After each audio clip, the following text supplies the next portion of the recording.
Traité Evamot, Daf Tzadi Gimel, feuille numéro 93. Nous sommes au dernier mot de la feuille 92. Dites Nan. Comme nous voyons dans une Mishnah que Rabbi Akiva pense qu'on peut acquérir quelque chose qui n'est pas encore dans ce monde. Puisque la Mishnah dit Konam Shani Osa Leficha, si une femme dit j'interdis par un vœu le travail que je fais à ta bouche, toi mon mari.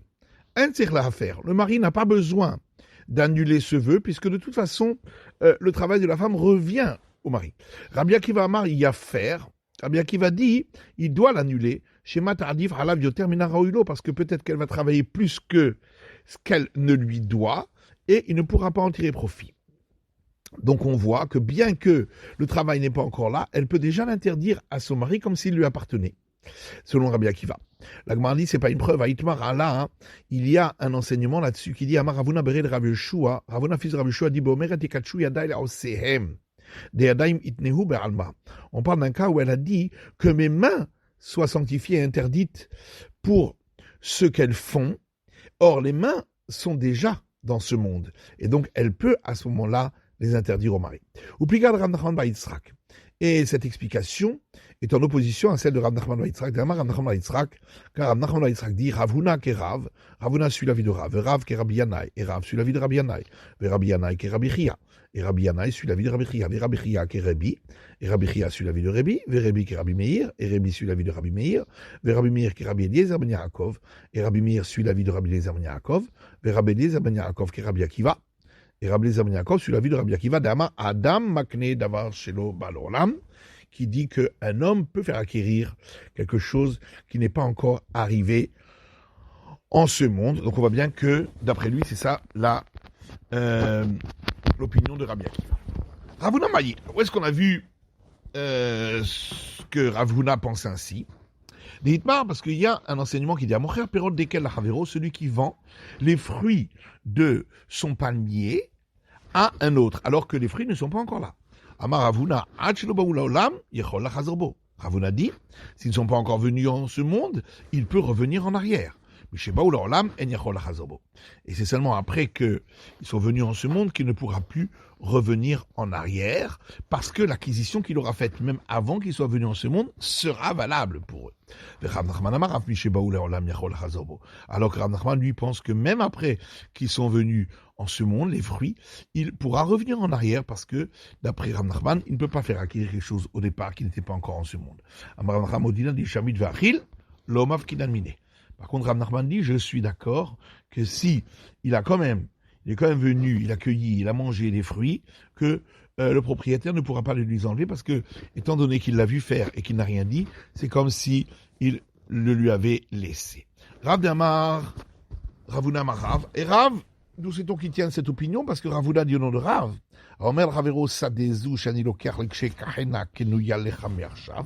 celui qui dit à un autre, ce champ que je vais acheter, lorsque je l'aurai acheté, il te sera acquis dès à présent, Kana. Il en a fait l'acquisition. Rabbi Yanai, qui est Rabbi Chia. Et Rabbi Yanai, il suit la vie de Rabbi Chia. Des Rabbi Yanai avait les harissa. Car Rabbi Yanai avait un métayer d'Avemaïtele Kanta de Peri Kolmar les Shabbata, qui lui a apporté de ses fruits à lui, au métayer, un panier de fruits, toute l'éveil de Shabbat. Aouyoma Nagale. Une fois, il était en retard, il n'était pas venu apporter les fruits. Chakal Asa mi pere des bêtés. Alors Rabbi Yanai a pris la dîme de ces fruits qui allaient venir à partir des fruits de sa maison à l'aïhou pour eux. Atalekame de Rabbi Chia, il est parti chez Rabbi Chia, à Malé Shapiravata. Il lui a dit, tu as bien fait. Donc ça veut dire qu'on peut considérer comme déjà acquis, bien qu'il n'est pas encore là, et qu'il ne lui a pas encore été acquis. De Tanya, il le dit parce qu'il y a une braïta qui dit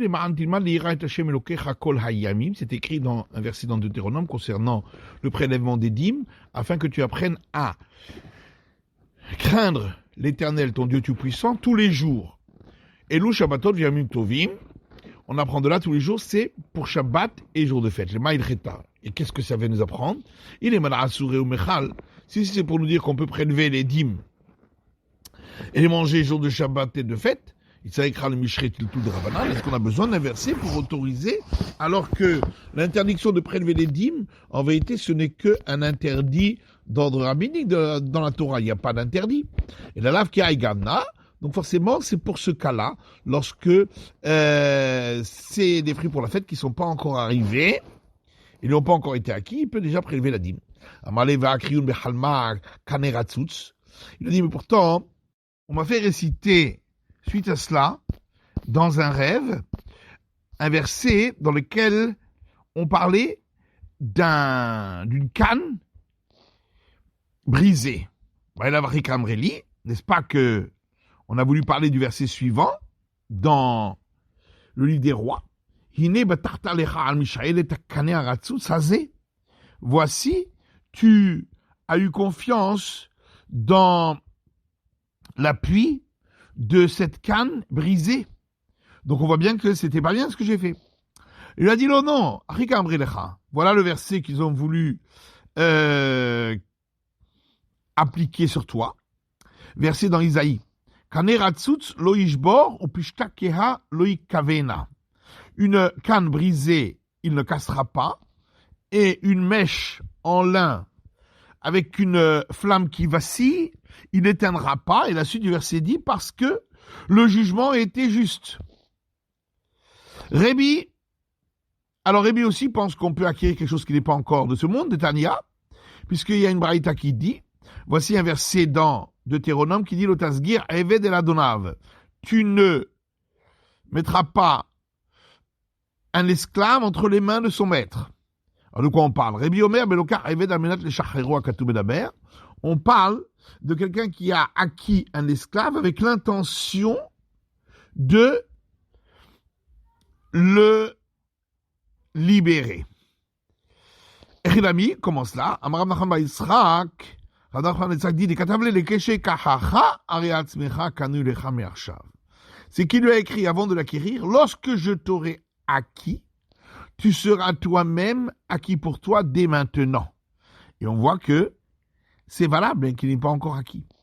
Rabbi Meir, lui aussi pense la même chose, parce que c'est une Mishnah qui dit, Omer leisha ariat bekudeshet li la'achar gayer, celui qui dit à une femme, tu seras acquise par l'acquisition des liens du mariage pour moi, après que je serai converti, la'achar gaeri, ou bien après que tu seras converti, la'achar she'eshtacher, ou bien après que je serai affranchi, la'achar she'tishtacheri, ou après que tu seras affranchi, la'achar she'amud ba'aler, ou après que ton mari sera mort, ou après que ta sœur qui est ma femme sera morte,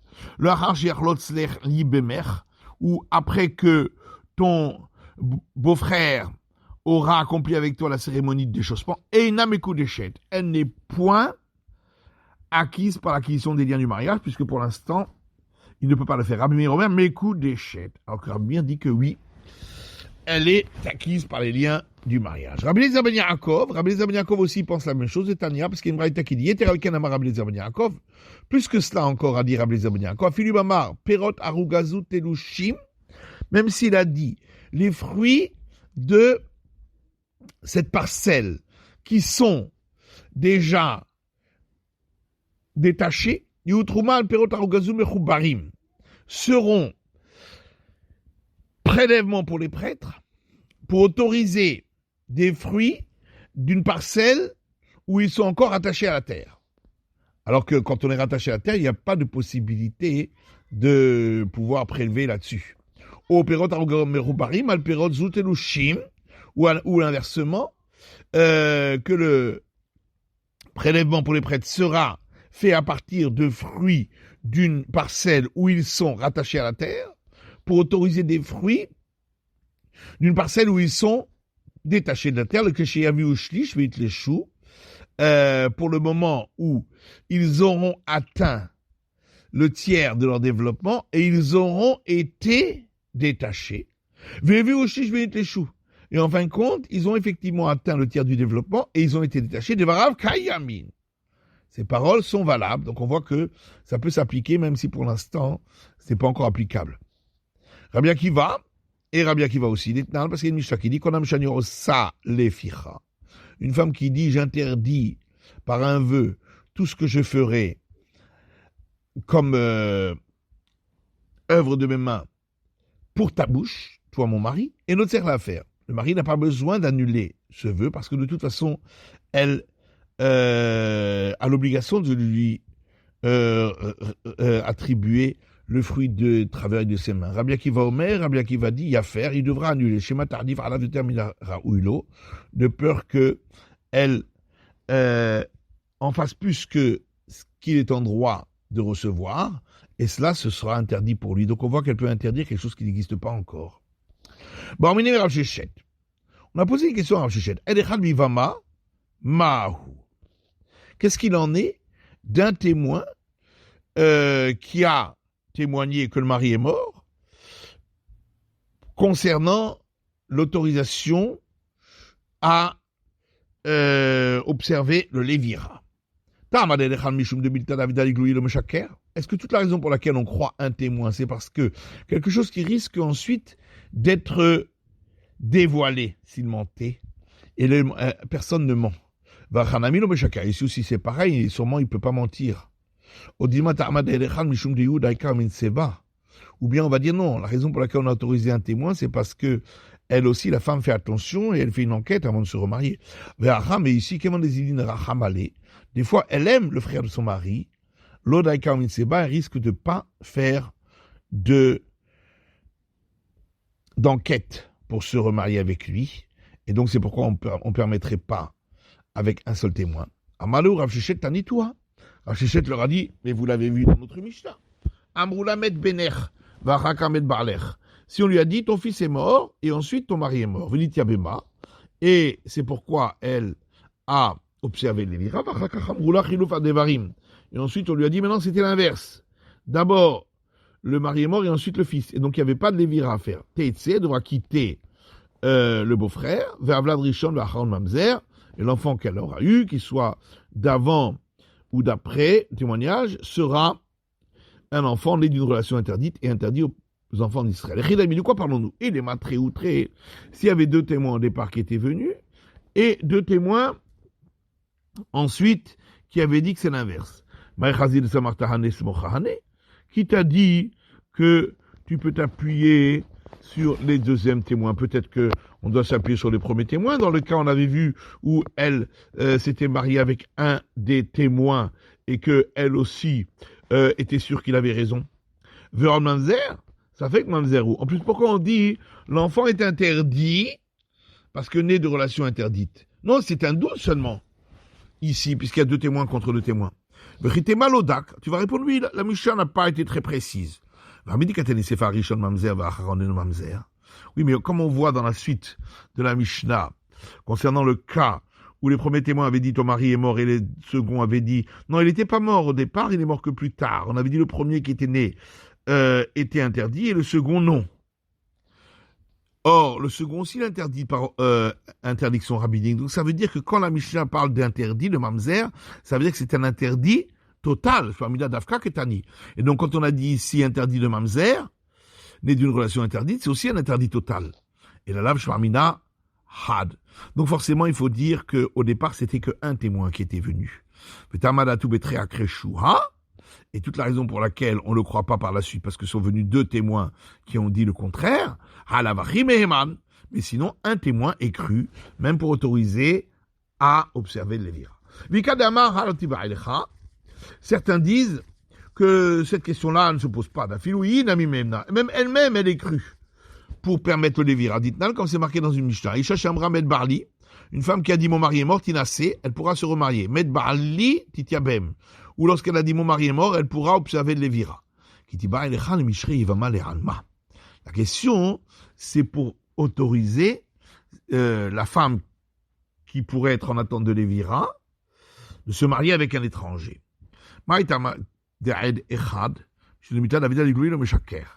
Quelle est la raison pour laquelle en général un témoin est cru pour dire que le mari est mort?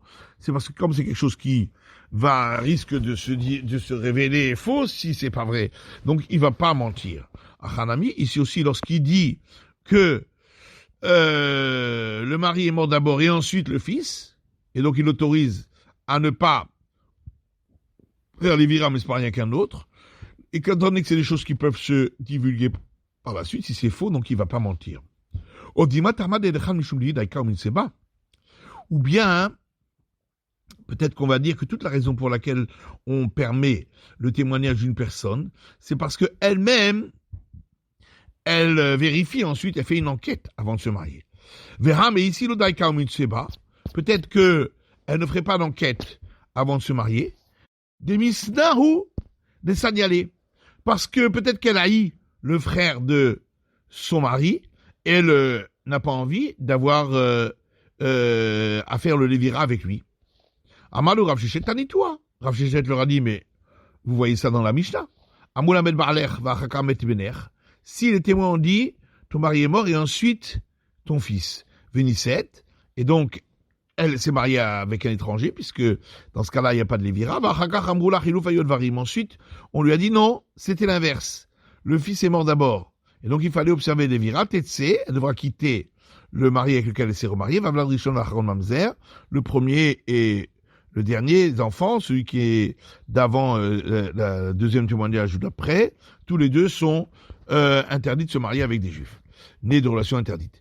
Il a mis du quoi on parle. Il est matré outré. Si c'était deux témoins qui étaient venus au départ et ensuite deux témoins qui ont dit que c'est le contraire. Maïchazi de Samartan et Svochane, qui te dit de suivre les seconds. Peut-être fallait suivre les premiers. Dans le cas où elle s'est mariée avec un des deux et qu'elle était sûre qu'il avait raison. Veron Mamzer, ça fait que Mamzerou. Ensuite, pourquoi on dit l'enfant est considéré comme Mamzer, enfant interdit de se marier avec un enfant d'Israël? Ce n'est qu'un doute, puisqu'il y a deux témoins contre deux. Vérité Malodak, tu vas dire oui, mais la Mishnah n'a pas fait attention, effectivement, elle n'a pas été très précise, en fait, ce n'est qu'un doute. Oui, parce qu'on voit dans la suite de la Mishnah, où on dit le premier, celui qui est né avant le témoignage est interdit, mais celui qui est né après, qui a été conçu après que le mari était en fait mort, effectivement, eh bien, il ne sera pas interdit. Or, d'après par institution rabbinique, il est interdit. Donc ça veut dire que quand on a dit le mot mamzer, c'est seulement quand c'est interdit à 100%, de par la Torah. Et la lavrad.